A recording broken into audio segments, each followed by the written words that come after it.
Hello, everybody. Welcome back. I am very happy to be here, especially in the middle of a work day. I think, the third or fourth time I've done something like this, and I just set it as my lunch break, and it is so much better than not doing anything or watching TV like I used to do.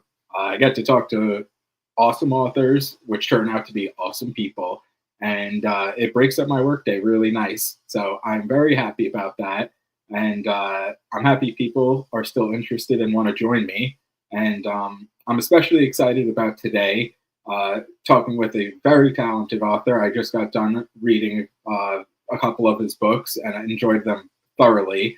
I also want to give a special shout out to him for being so flexible when something for me came up last week. It was an instant, do what you got to do. I'll see you next week. So here we are. And I think that's a testament to, what a cool person he is. So I am super stoked to bring Nick Snape to the stage.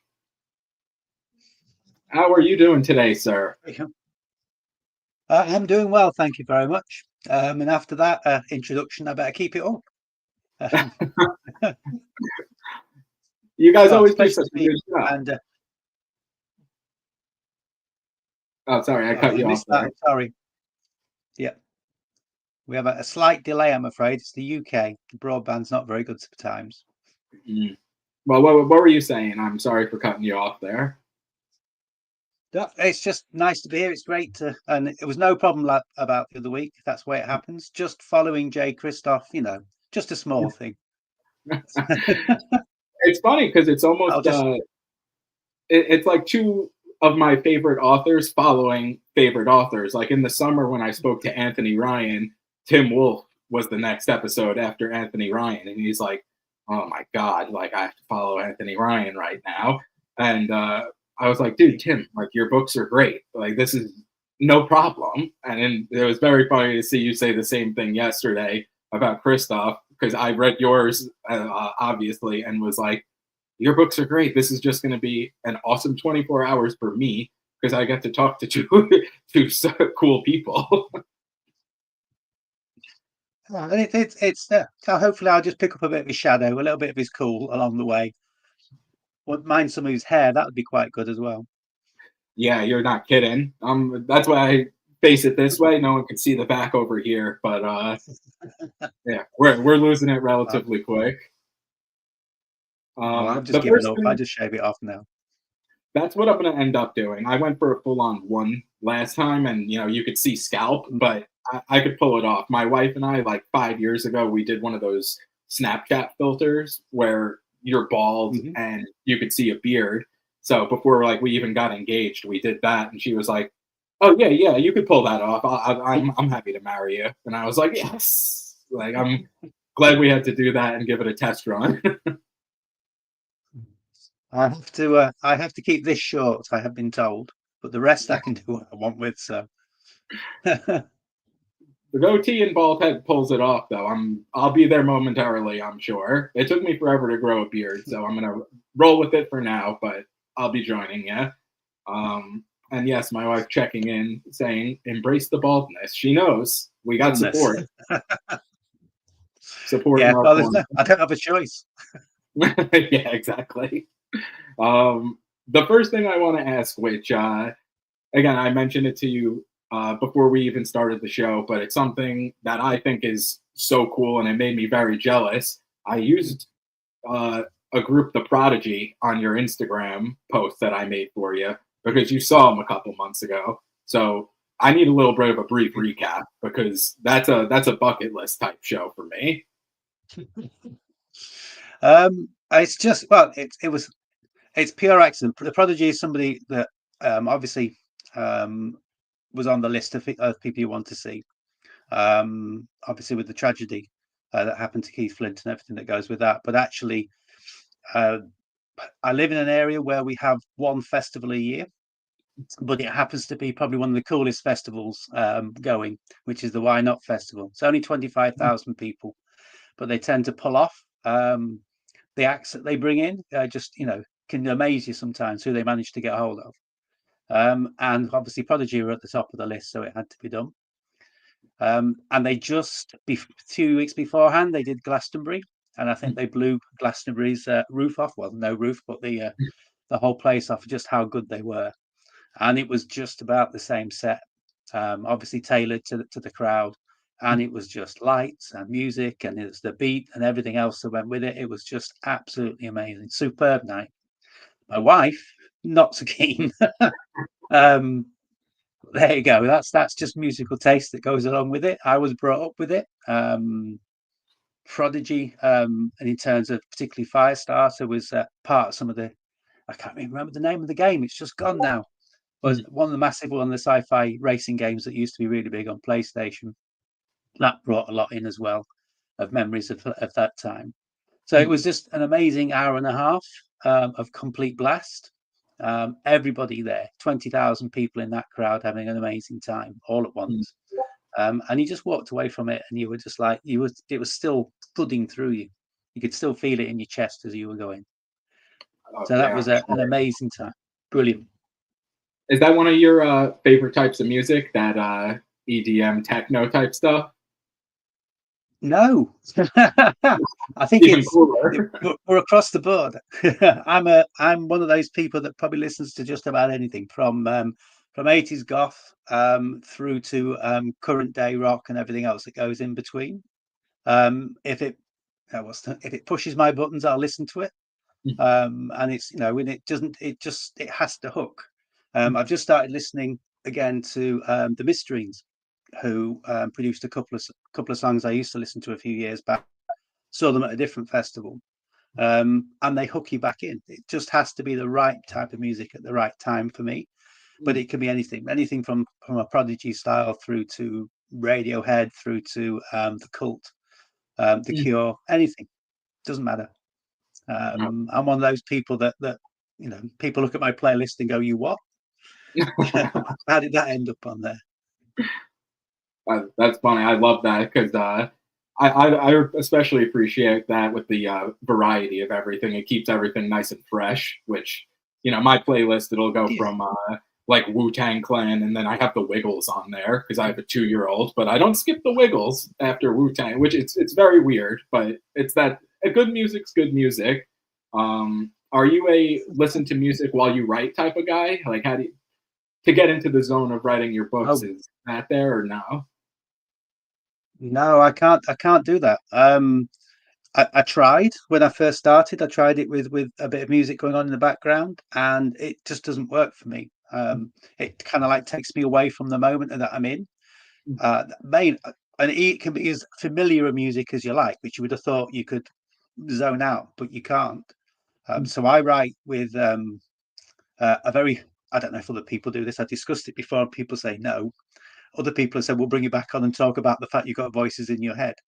I tend to have the characters talking to me as I'm writing. I have their feelings, their emotions, their tone, and lined up how the person they're talking to is going to respond. It's something that I think helps me write a bit more natural dialogue in very strange situations. Because obviously I write not only the fantasy that's been recently released, but I write science fiction as well, and it's ordinary people in extraordinary situations that tend to be a theme that runs with how I do things. And so therefore they have to have a proper voice. It can't be stilted. It can't be or feel stilted to me, might be to other people. It's got to have a richness to it. And for that, I think I have silence. So I can actually think and have that back and forth going on between people, whether it's serious, whether it's banter, whether it's jokes flying, or whether it's how we're going to get through the next 30 seconds. It's important that I've got that going in me at that point in time, those voices.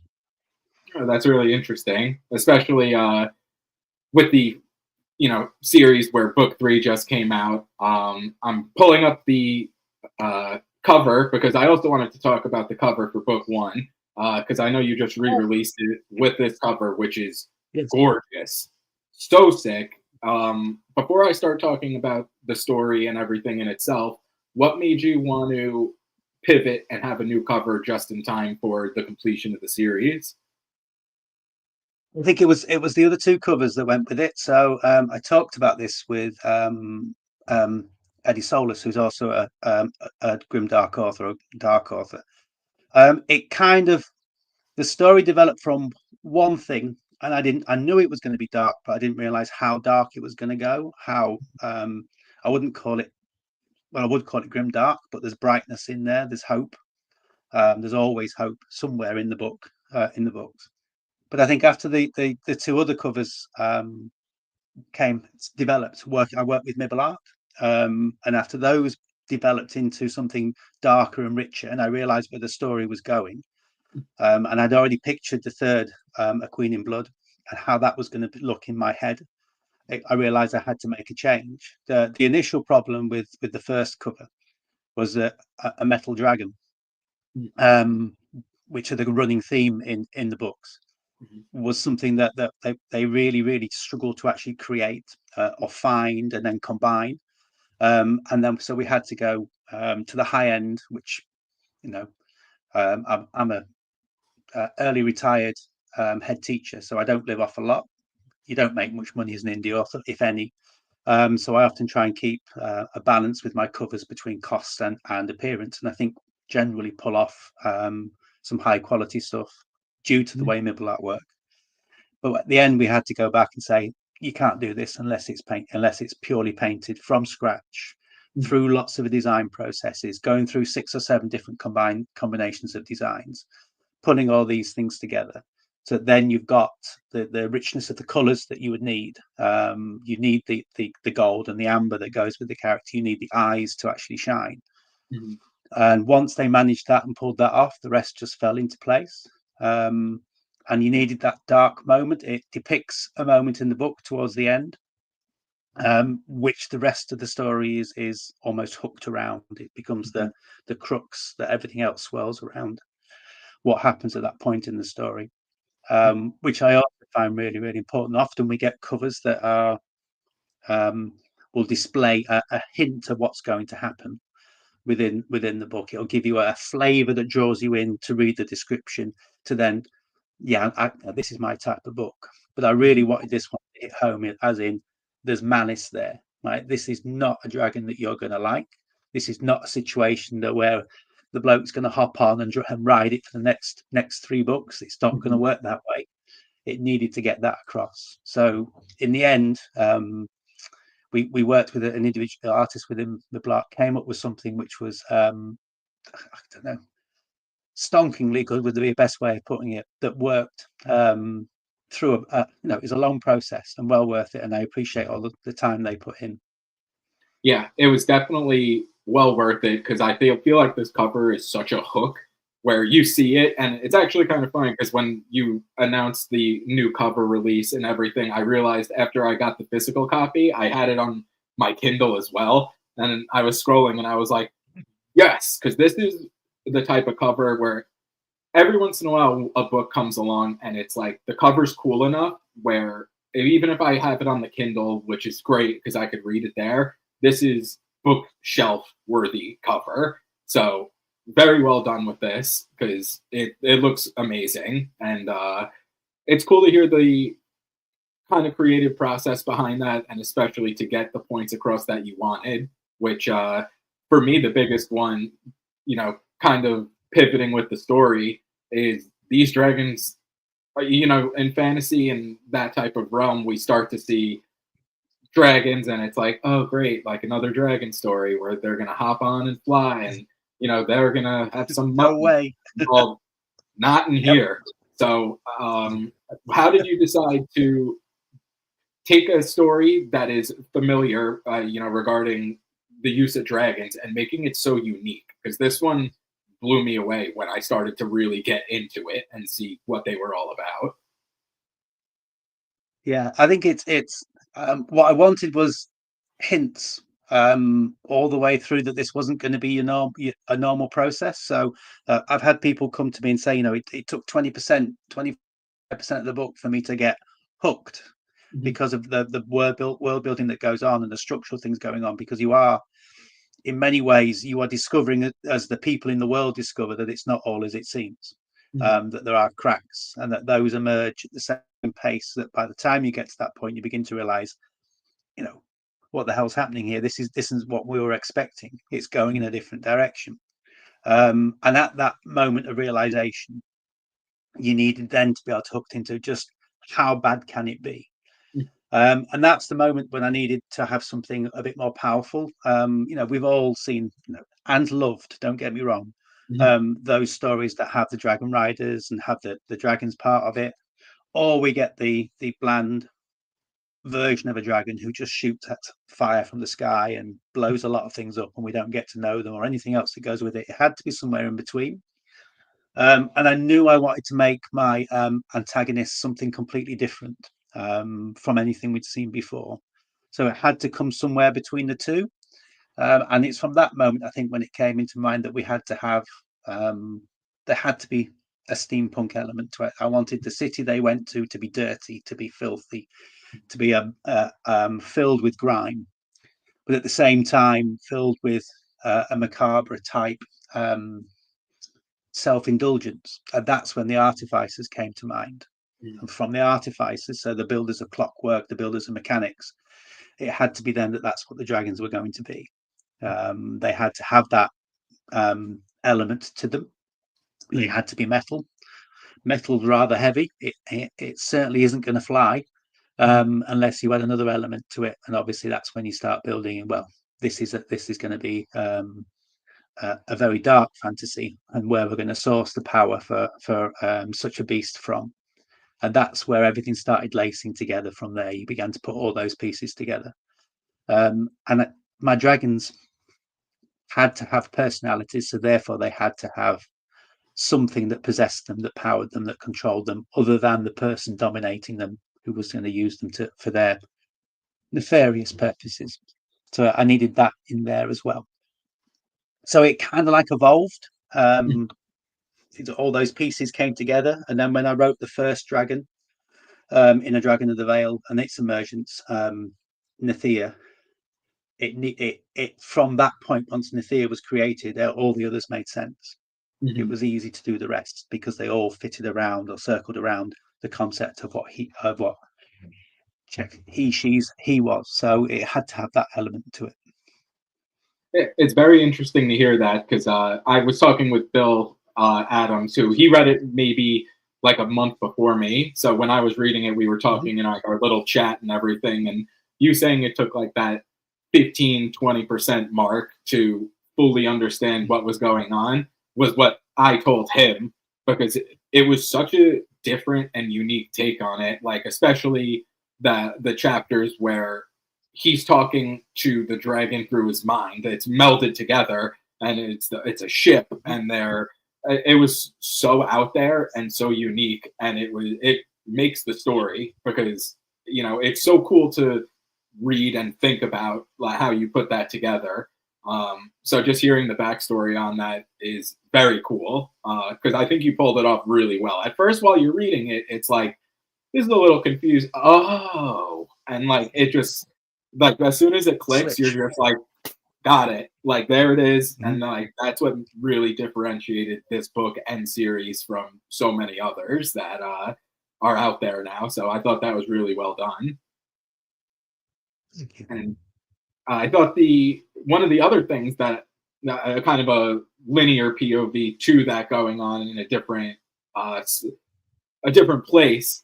Another type of not trope but genre we see a lot is the ranger. And again, you took a familiar thing and completely subverted it.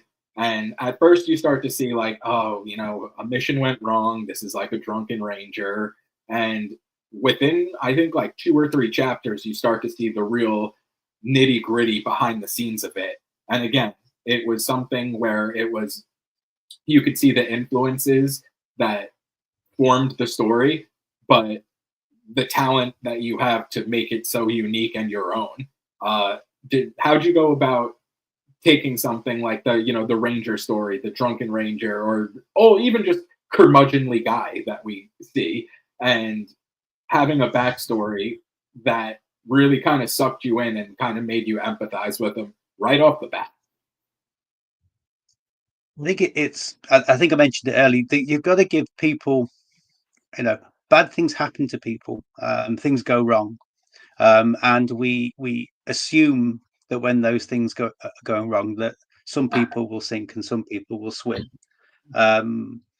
But actually, it's a grey, isn't it? We dip once things go wrong. We dip back in, we dip back out, and we those balances between the way our lives go can also be affected by happenstance. What happen? Those small events that then build into the bigger ones. So with Lau, the ranger within that we were talking about within the story, the tipping point I wanted was the death of a child, an accidental death caused by within the first couple of chapters, which really there's a flip in that. It's a subtle one. It's just as you're getting to know him when things go wrong, and actually there's an anger within that moment that he exerts on Gowan. He's the spear leader, but also on others around him, and it takes Sora, the elf, Shentaranta, whichever way I call them both within the story, to actually calm him down. And it's those two moments that are the crux for that part of the story. That actually, this is a human. He's not perfect. He makes mistakes. He doesn't want to make those mistakes, and it's that self-realization. And I think actually, what people don't notice from that moment, from that point in the story, he doesn't drink. There isn't a point within the rest of that story where he falls back onto the Greenleaf Run. It's gone. Yeah, it's still there in the background. He still mentions it. It still comes out. But actually, there's a turning point within that. Now, either you pick that up or you don't. But you certainly pick up Sora's influence on him at that point. The self-loathing, but that he then tries to rectify at that point by trying to find the poacher's family to try and to tell them and do something good around what had happened. And it's those little flip points that I try and punctuate within stories to try and just say, actually, there are times when you can be just jolted into a different direction. And that was Laos. And because that was his, Sora went along with him. And then you get Ekne later on. We get Weesin, who comes in, who's the Handren, a mountain man who's with his own turning point, which appears later in the same book, around a clan death. So there's all those things that you're trying to like just nudge characters to make them more real than just he's a drunken ranger. What's the reason for it? Well, he stubbed his toe once and this happened. It has to be deeper, but it also has to have meaning and affect how people are, but also how they can improve or see themselves. So I think that's the crux of it. It's got to have that conversation that leads on to it. And that's why I have the silence, because you can't hear that amongst the noise of a song or music. I think that's super interesting, and I actually don't know even if I picked up on it, because you see he still touches the flask, and you notice that along the way, and it's almost like a little security blanket. But now I'm trying to think back, and I don't know if I noticed that even though he's touching it and acknowledging it that it's there, he doesn't drink again. So that's like a really cool thing. It's always very funny, and I don't know if sometimes you guys as authors intend it that way. I get so sucked into the story that even like little breadcrumbs that you guys leave along the way, when it finally happens, like other people will go to me and be like, "You didn't see that coming?" And I'm like, "No, like I didn't. I have no idea what's happened." Like I'm so engrossed in the story, so it's very cool to hear you say that, because I really don't think I picked up on it, which was almost like a sign of how well that was written, because I remember the touching of the flask. I remember him mentioning it, but yeah, that's very cool. And I guess along the lines of that kind of has like a little bit of a redemption arc for him there, to go along with the rest of the story and make the changes necessary to be like, I'm not that mess of a person that my kind of reputation was at the start of it. How do you plan the characters out like that, where like when you're writing, do you know that's the route you want to take, or as it's happening, you're like, oh, this is very cool. I'm going to pivot and explore that. Yeah, I think let's go back to that point. When, I mean, I'm sat there thinking, I'm sure he didn't drink later on, but then again, it was 500,000 words of book. Um, those things evolve. It's the typical. Do you plan? Do you pantser as you go along? Well, this story initially was pantsered, and then I just stepped back from it and went, I can't do this. I really going to have to structure it and plan it. There's going to be so many threads through this story because you've got the Queen and her story, which evolves massively through the books. I've had people tell me that the Queen Erin, as she starts off, is quite a minor, almost a plain background to the story. Yet actually, as you get into book 2 and certainly in book 3, the role almost swaps. She becomes a very, very significant figure in the story. And that's where the hook line, not all heroes carry swords, comes from for the third book. It comes from her backstory. So my characters have evolved as they've gone along, and that's the pantser side of it. That's where I let myself go a bit.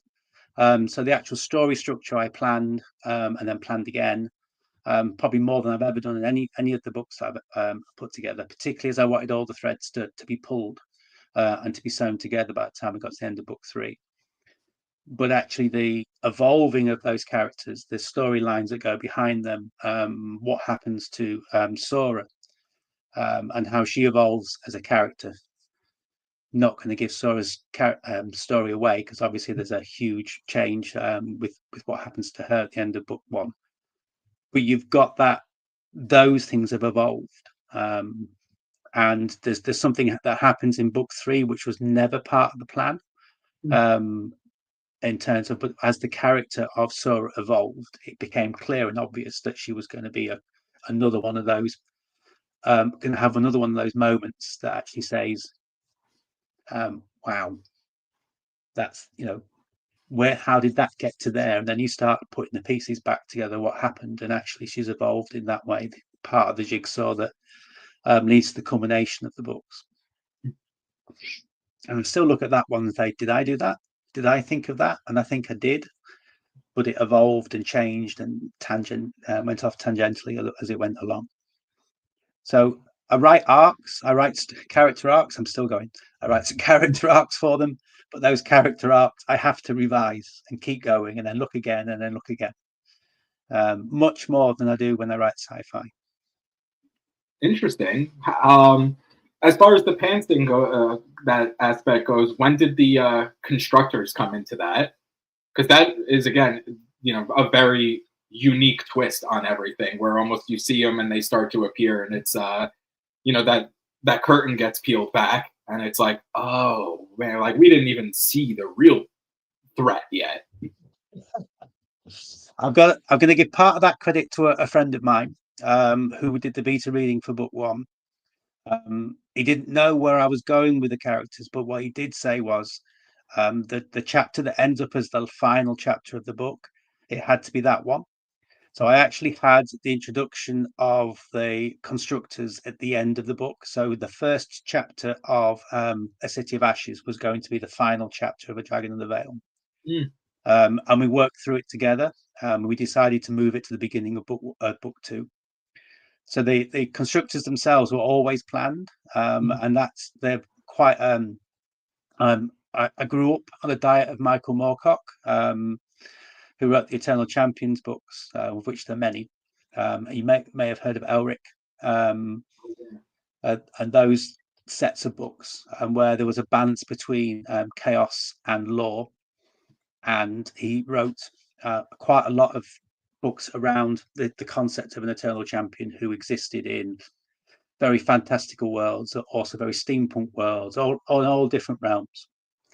And actually that influenced the characters that I went with, who were going to be the antagonists. I wanted that them to be almost chaotic, but also to have a purpose, purpose being survival, seeking immortality. And they also had to be doing it in a very decadent way, which comes through in a lot of Moorcock's work, that decadence. So I wanted to have that combination for those characters as they come through. And the more I thought about it, the more when we linked to the dragons and how the dragons are powered, it became logical that they would be powered in a similar way. So I'm not giving it away in the fact that I'm saying that they are soul vampires, but also artificers, because I use that hook quite a bit when I talk about the books. That's what they are. They feed off human souls or souls of life, but also use that and twist that into magic and use that to power their machines. The dragons of the Vale are one type of machine, but there are others. We have scorpions, we have giant centipedes, we have ornithopters that are like fireflies. There's multiple machines that are in part of the storyline. But It's very the actual sacrifice and the creation. Go on. no, yeah. I was gonna say that's really interesting, especially the steampunk aspect, because I Mhm. wasn't. I knew what it was, like the genre and everything, but I hadn't read a lot Mhm. of it. And you think of steampunk, and obviously, it's in the basic sense, it's more that steam powered, that type of thing. But the turn that you took to have all of these machines uh, have the fuel of souls was so cool and very interesting. And it's not really something you see that often. And I just wanted to ask, just because I'm very curious, what drew you into that steampunk realm and made you want to explore that? I go back to Moorcock. I think there was an element of that built within his books. Steampunk as a genre has been building for a while now. There's a lot of people interested in that one. And it tends to be, if you like, more of a Victoriana type approach. So I think mine gets categorized more as what we would call arcane punk, where you have Mhm. science and magic that evolve together, but in slightly different directions. So I think it's slightly different in terms of that terminology. And you're right, we don't the steam and all that element, which is and the gas lamp feel that goes with a lot of steampunk, which is a superb genre. I'd love to be able to write in it one day. But this has got that more of that arcane feel of it. So it has to be things that shouldn't be able to be built, shouldn't be able to actually fly or do the things that they do.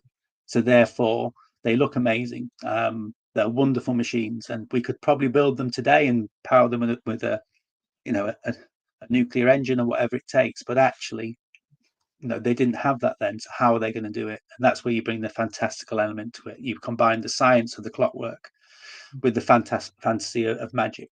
Um, but I wanted that magic to be downright dirty and feel to have a massive cost to not only the people who wield it, but also where they take it from and where they can drain it from. So I think that's where the two kind of melded together. So you can be a great artificer and creator of a machine that you can maneuver and you can make beat its wings or you can make move its legs, but actually you haven't got the power to do that. So we needed that to be the magic, and that certainly had to have a high cost. Mhm. I think that's awesome and so cool because I'm going to ask as well, but this is just like a little lead in. But I was listening to a different podcast from very old, actually. I'm not sure if anything has advanced since then, but they were talking to a scientist, Michio Kaku, who's a theoretical physicist. And one of the shows that he had was he would take things like a lightsaber or a ray gun, like to the ability to teleport, and using like the theoretical theories behind all of it, would build the item or whatever it was, and then they would stop where it got to the point where it was no longer possible to create like what us as humans were missing to make it fully functioning. So when I was reading your book, it was very reminiscent of that, where he was talking about, we could build a ray gun. We could build a gun. Unfortunately, we have billions of them, and we could do this and everything. But the missing piece of, in his example of the ray gun, was like you just said, the nuclear reactor. And you could fire a ray gun if you connected it to a nuclear reactor, but you can't have it portable because you can't bring the building with you everywhere you went. So it was very interesting that I was just listening to something like that, and then the next book that I picked up was yours, where it was, like you said, arcane punk, and it was similar aspects of all of this type of stuff, where in the future maybe it could happen, but the magic element that you added made everything work. So I thought that was very, very unique and very awesome to read about and see the creativity you put into it to make all of these things happen. Are you? I know you said that you used to be a head teacher and everything, but outside of writing and reading, because I know you're a big reader and reviewer as well. But what is like that type of science one of your hobbies outside of that? Um, it's I don't know. I think I'm quite eclectic in the things that I'm interested in. I don't. And the other thing that I'll go off one tangent and come back to that question. I don't know if you've seen the moving wind sculptures. I can't remember. It's somewhere in Scandinavia, I'm sure, which are moving creatures like the centipede we mentioned that are just powered by wind, that can bounce and dance and move across the ground. But they are actually wooden. I think they're wooden structures that they're crafted and carved together. And if you look at the movement, you can't believe how actually it's simple wind that moves them along. Try and remember the reference at some point and send it on to you. But Yeah. they're an amazing thing as well. And I think there was a level of that in there, that you can create the mechanics, but you have to have the power to actually move it along. Mm. In terms of the interest in science and the other elements that go with it, I think it's obviously I write sci-fi, but I think my scientific knowledge comes from the three key friends that help me with elements of the books that I write, who get quite annoyed at my physics. We called it Snape physics. In terms of adaptation, my new series, The Wrecking Squad, has an expanse feel to it. So there is an element of real world physics supposedly to go with what happens, and then we bring in the other elements to it. Whereas my other books had just whatever I wanted to put in. We had gravity, everything in a ship that you could possibly want. So in terms of the science that goes with it, I rely on others, I have to say. My professional career was 3 to 11-year-olds, particularly the 3 to 6. That was my specialism and special needs. So we got to count to 20. We built models out of Lego. But beyond that, I think my scientific knowledge needs a lot of help and research, and these three particular people in particular. Right. Well, they do a good job advising you, because it made a lot of sense to me when those missing links were there to make things work. And I'm also going to pop this up here because you just mentioned it as well, The Wrecking Squad, which is your new series that's currently ongoing. Again, amazing cover. Really just like out there and beautiful. Very awesome. This is very high on my TBR list because, like you said, it's similar to The Expanse. Like, I read the back description and everything, and I think when I saw you promoting that originally was what put you on my radar as an author. So again, great job with the cover, because here we are a couple months later and I've read your books and we're talking. So you nailed the target market on that. It had its effect. But can you go into just a little more detail? I haven't read it yet, but can you just give some backstory onto that book and what's to come? So the Wrecking Squad was, I think the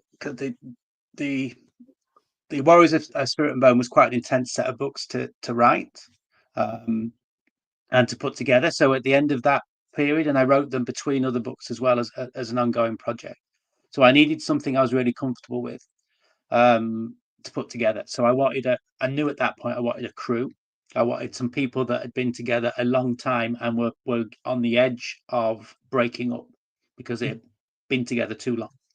I wanted them to have a huge secret about their former lives. So I made them deserters. And I wanted that secret to be still with them, to be still part of their lives. So as I built that storyline, I knew I wanted the physics of The Expanse, and I wanted an element of the politics that were in the background of it all to have an influence on what. And didn't want to copy the books because they're amazing, and I can't even remotely get anywhere near that type of complexity they built into their stories. but I wanted that feel to it. I wanted there to be like the beginning of the books for them to be very minor characters, and by the end of the books to be major players in what was going on. And I wanted a very, very big found family feel to it, the Firefly type thing of, why are these people still together? Why do they still get along? To have that power to the story as well, because they're going to be living together for quite a while. They will have already lived together quite a while. How do you cope in that dynamic? The secrets that they had. So I think I knew that I wanted that. But it actually, the roots of the entire story came from a short that I wrote. So I'm part of a group of writers who through Discord, and we've put an anthology together, Neosynthesis, which is coming out, which has been on Kickstarter, is coming out in December. I wrote a short story for that, and I knew that as soon as I wrote the short story, that actually there was this kernel, the seed of what I wanted to be within these books. So how much can I give away? How much am I allowed? So I knew that I wanted them to find something on board a ship. I wanted that ship to be creepy. I wanted it to be very alien-esque, but not to steal again from the same thing. There needed to be an element of Dead Space in there. I felt that would be really good to actually to slide in as well. But that wasn't going to be the run of the books. That was just how it starts. So you get a group of people suddenly thrown into that situation, bribed into the situation of taking on that ship. And then you discover actually they're exactly the right people in exactly the wrong place at that point in time. And they also grow again. They become what they were before, where they become disparate, beginning to fall out. They suddenly knit together as a group. So I think it's that dynamic that I wanted to go through that story. And then once you have drawn the reader into the feel of the people and they've got a sense of what they're capable of, then pitch them in again to a burgeoning situation that kind of like gets out of rows out of control in the next 3 books, all focused around them and what happens to them and the secret, which is on board ship. Can I give that away? They have a pair of twins on the ship who are projective empaths that they rescued and didn't return to the people they were supposed to be rescuing them for. So they've kept them safe. Why, you'll need to read the books for, but that's part of the very structure for the storyline. That was a good way to avoid that spoiler. But you needed that core, and then the 3 books, so the Wrecking Squad, Butcher's Folly, and Warmonger's Wrath, they form like a trilogy of 3, which is what a trilogy is, which culminates in that you find everything that was linked to the ship they investigated, the background to it, why it was there, who was there, what experiments were going on and why they were going on, and who knew about them. And that's the big point of the story, is who knew about them. So by the end of those 3 books, you get all of that knowledge, and then everything goes to crap from that point onwards, because they've released something into the world which they really, really didn't want to release. And so the next 3 books about how they which I'm writing now, about how that all comes into a system-wide effect, and even draws in another system, draws in an alien race into what's going on. So it starts, if you like, small, grows and grows and grows and grows in terms of the things that they're involved in from there. It keeps the Firefly Expanse feel, and it's very character driven. It sounds very action orientated, which it is, but actually it's driven by the people that's part of it. There was a lovely quote from Caroline Noe, who wrote The Ezekiel Factor, one of my favorite books by an indie author ever, that she cared about these crew more than any other she'd read about. And that's just the point. You want them to survive. So if I eventually kill them off, or one by one something happens to them, you care. That matters. And that's what I wanted from the books as well. Very interesting. And it goes perfectly into what I'm always curious about next, because like you said, this book is very character driven, and then in the second and the third, however far along in that writing process you are, it's evolving into the different system and the different races that get involved. How do you how do you toe that line of world building and keeping it so character driven where it doesn't feel like you're skimping on either of those?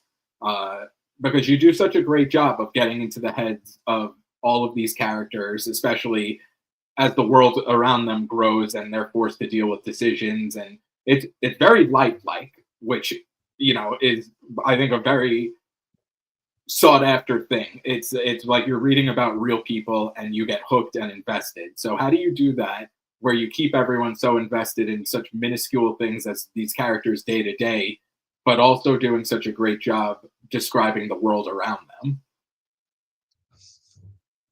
I wish I knew. If I could bottle it and I'd keep it going. I don't know. I think it's just the way the way a book feels. And the most difficult books to write are the ones that don't feel right. The patterns that happen. I write books almost like a roller coaster ride, where you have the small highs and then the dips, and then the highs and the dips, and each high gets a little bit more, and the stakes raise as you go along until you get that final whoosh. And then the gentle bit at the end where we're trying to look into those characters and how they are. But I think it's keeping to the fact that they are imperfect people, is key for the characters, that they're going to make mistakes. And if at any point you're reading a book and go and saying, I knew she was going to do that, I knew he was going to do that there, that's fine, as long as you are building in why did that happen, what's the purpose of that. Yeah, there's a tinge of this there. There's that personality that you expect to come through, and then it makes sense. So having that structure with a crew is easy because you've got 4 or 5 people you know their backstory. You've written the first book, so they've interwoven in your mind already, and their conversations happen in your head. So when you're writing the world around it, that initially swivels around it, you can play with that a lot more. You can be a lot freer, because the core will always work. And so then you can take a few more risks with that, and try and build a world. And in the world of the Dragon of the Veil books, that had to be really structured and threaded together. Each bit had to work. Whereas within the Wrecking Squad, as daft as it sounds, the sci-fi is easier to build around. Not every thread can be explained in a slightly different way. And then you can explore how that's come across. And I'm a bit freer in terms of how I pants to some of those. So I knew I wanted an empire. I knew I wanted that empire to be not the Star Wars style empire, but to have it very monetarily controlled, very power held within your birthright.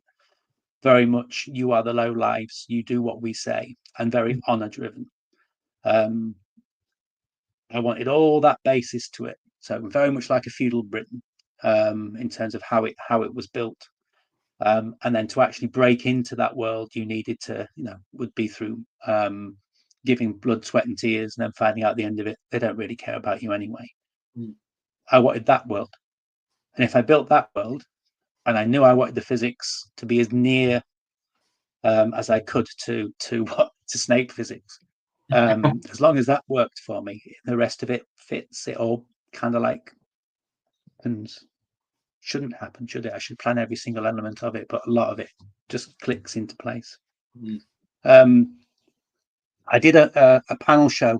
I can't remember the chap's name. I feel really bad, but he actually hit the nail on the head. He said directly, the only thing to remember is that everything has a consequence. If you do something that doesn't have a consequence, then the reader's not going to believe you anymore. And I think that's key. It has to have a consequence. If you choose that direction, it has to be consistent, and it has to have an outcome. Yeah, that's a great line, and very accurate. It's also nice to see the way that we talked about music before, and how you have such a wide range of variety, and same here. It's very cool to hear how the stories, and you use some of my favorite words, where it's ebbs and flows, because I'm a big jam band guy, and the way that a lot of people write their set lists, as I read more and more, it's very reminiscent of that, where it can't just be song peak the entire time, because eventually you're just like, Mhm. this is just, it's too, nothing is like, there's no consequences. You're just building and building and building and nothing happens. So it's very cool to hear the way that, oh, okay, so we're going to build up and then this is going to happen, and then kind of bottom back out and see the consequences of that. And then as it goes on, it'll build up again to deal with. It's a very cool way that, especially your stories are constructed. So I think that's very cool. And, like I said, maybe it's just me hyper focusing on that because of the music that I used to listen to, but it's like a roller coaster. It's like a ride while you're on it. And I've had people come back and say, there are elements probably to my early books that don't breathe enough. There isn't that space, that dip that you get to breathe before the next thing kicks in, and that maybe that breath that the reader needs to actually think about what's happened, where we are now, and what's going to happen next is a part of, I think people call it the beats, don't they? The beats of the story that are going along. I see it as the roller coaster type approach, and like you just said, if it's just going up all the time, there's no pause for the reader within that. And it's something that perhaps has matured in me as a writer as I went along. So I absolutely love my first book, Hostile Contact, but it is a drop and go 4-hour raid by an alien race, and that's it's full on. So there are moments, but maybe there needed to be a couple of more. But then I've got people who come back and say, read that in a couple of days, amazing. And you get other people that saying, well, it just kept going. There wasn't a point where I could just stop and go, oh, what's happening here? So it is horses for courses. People like different things, but actually, as a writer, the more I've gone into it, the more I realise that, like you said, you need that just for a moment, even if it's just for a few pages or half a chapter, and then go again. Yeah, I would also imagine that would be more focused on in terms of writing a trilogy as opposed to just one standalone book like that, where that you can kind of get away with it, where it's like nonstop thrill ride, like that's your tag.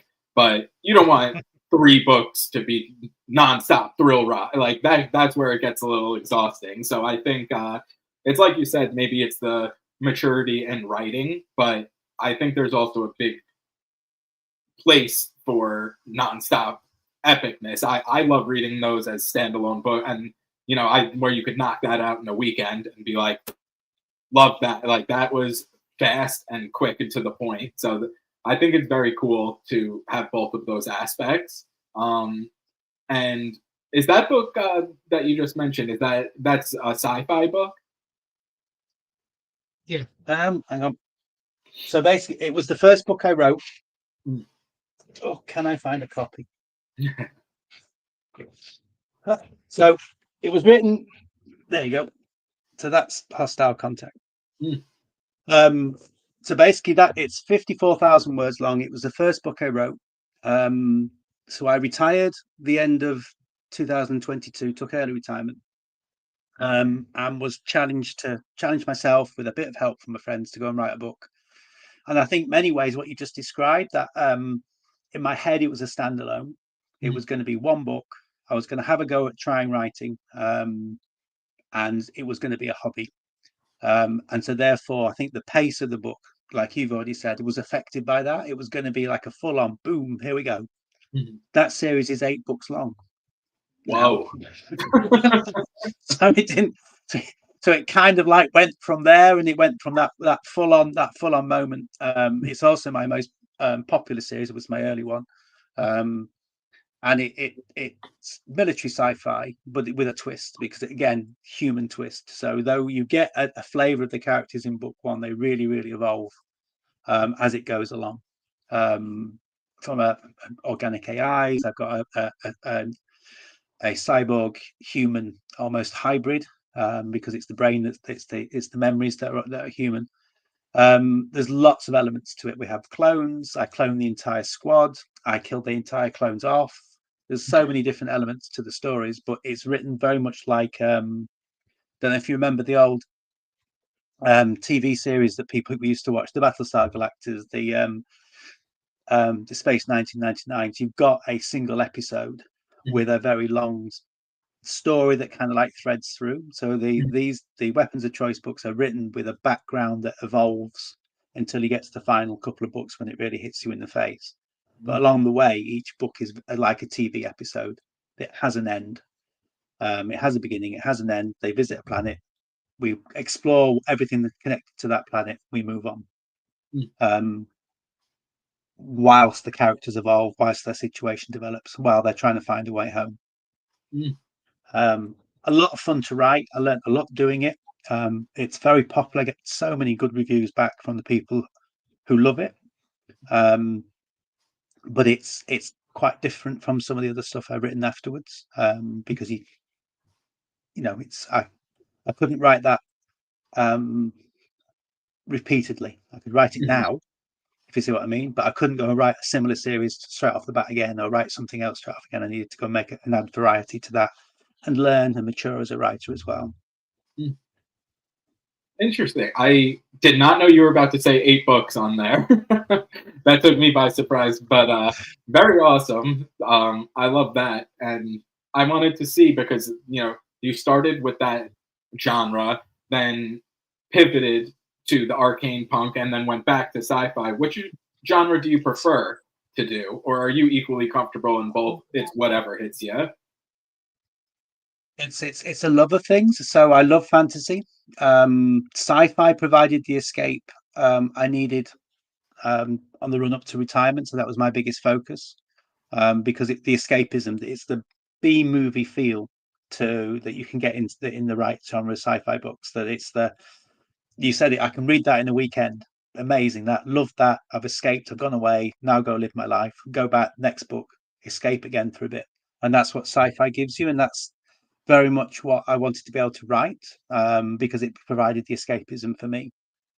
Whereas the fantasy is the other side of my personality, I suppose. It's the depth. It's having the intricacy that links together. So I knew that I was going to write fantasy in the end, but I think I needed to have that time evolving the story. So that's been burbling away in the background while I've been writing other books. And so I love them both in different ways for different purposes. And I think I'll carry on writing both. When and where it's just where the wind blows, I think, to a degree. Is there any other genre that you would like to write, or is it kind of just waiting for an idea and you'll explore it there? Is there, because those are the. Yeah, I've written a couple of other books which are standalone to the Scorching books, Just Press Play and The World in My Hand. So I wanted to explore first person. I wanted to explore climate fiction to a degree, and I wanted to explore mystery thriller.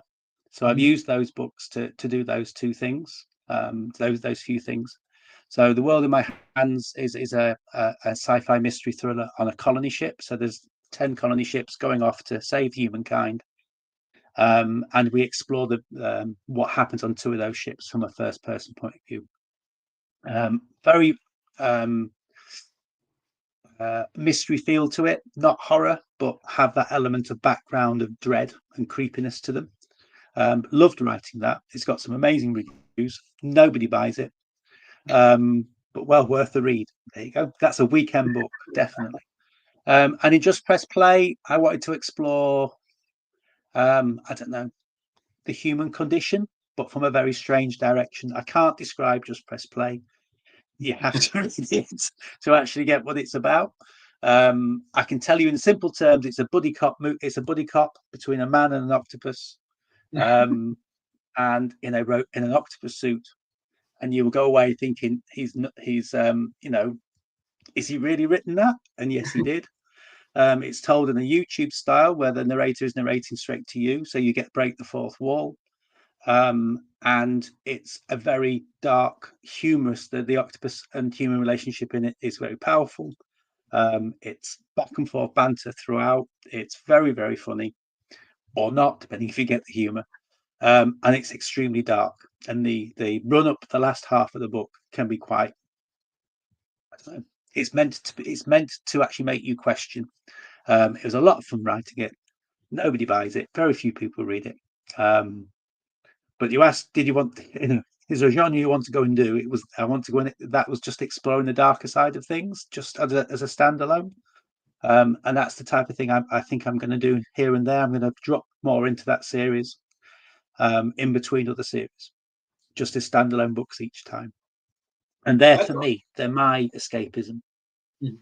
along the That way. sounds right up my alley too, which is very funny. As you were describing that, it was like, why I need to go and hunt this down right now. So that was what you were like, hey, I can't really describe it, but I think you did a pretty damn good job because instantly I'm like, why am I not reading this right now? Yeah. But yeah, before Yeah. heading off, because this is still technically a work day for me, which Have you bummer. taken your lunchtime yet? I love my job, but every once in a while when I'm doing one of these in the day, it's like I wish there was a 3 hour break. But what do you have coming up next? Because I'm curious about that. I know we have Wrecking Crew #2 coming out down the line, but what's your plans for that release? And is there anything else on the docket that we should be keeping an eye out for? Because that is since you retire, like kind of went into the early retirement. I think you said like 2022. This is a lot of stuff you've put out since then. Like the rate is very quick, and that is incredible. So what else are you working on? Well, it's the Wrecking Squad will be a 6-book series. So I've got the first 3 are actually out. Warmonger came out a few weeks back. Warmonger's Wrath. So the 4th book in that is with betas now. Then that will come back. So I'm aiming for the end of November release for book 4 of that. And book 5 and book 6 will be January, March. And so that's where I'm at the moment. I haven't got anything else on the back boiler apart from the anthology, which I'm really excited about, with some amazing authors on that Neosynthesis. So I'll be looking forward to that coming out. But then I'm going to make a decision, and that's going to be made within that time frame about where I go next. Do I go and write another one of the Scorching books? Do I bring back Mark, the octopus, in the book or not? There's a question that other people might want to answer for me. There is the potential that I could write a pre novella to go with the Warriors of Spirit and Bone. It's tempting to go and do the story of the 7 gods or the 7 magi, as we find out in the books, and how they escaped from the constructors in the first place. So there's a temptation to go and do that one. But I don't know. I need to see where the wind blows and where my mind is by then. It might be that I need an escape from sci-fi. It might be that another kernel comes in. I have got half an idea of a horror type sci-fi series, which could be probably be 3 books. But whether I go in that direction, I'm not sure yet. Very awesome. It's a lot of stuff, which is it's great. I went on Goodreads and put want to read for I think like 5 books in the last maybe hour. So like that. We're gonna keep pushing those up, and yeah, this was so much fun. I really appreciate you joining. Especially jumping into the books and reading them. When we connected, it was one of the most quick yeses to having you on the show, because it was like, I'm currently enjoying this very much. It's just going to be an awesome conversation, and it definitely was. So I just wanted to say thank you again for taking the time out and being here with me today. Thanks for having me. It's been a lot of fun, and it's lovely to be able to talk about and focus on, I know, the fantasy at the beginning, because that's been a love for the last 2 years to get that series finished. So I do appreciate that chance, and obviously to mention the other books. But I think this is one of those moments as a person, as an author, when you go, done that. There's my bucket list ticked. I finished a trilogy that I'm really proud of. So it was nice to talk about it. So thank you very much. Of course. And thank you for everyone in the chat for hanging out and popping in and saying hi. I know we both appreciate that. And enjoy the rest of your night, sir. This is going to push me through the next 2 hours of work. I love talking to you guys in the middle of the day. It makes the rest of it a little easier. So thank you again. And I'll be talking to you soon. Have a good rest of your night. Thank you. Thank you very much. Thanks, everyone.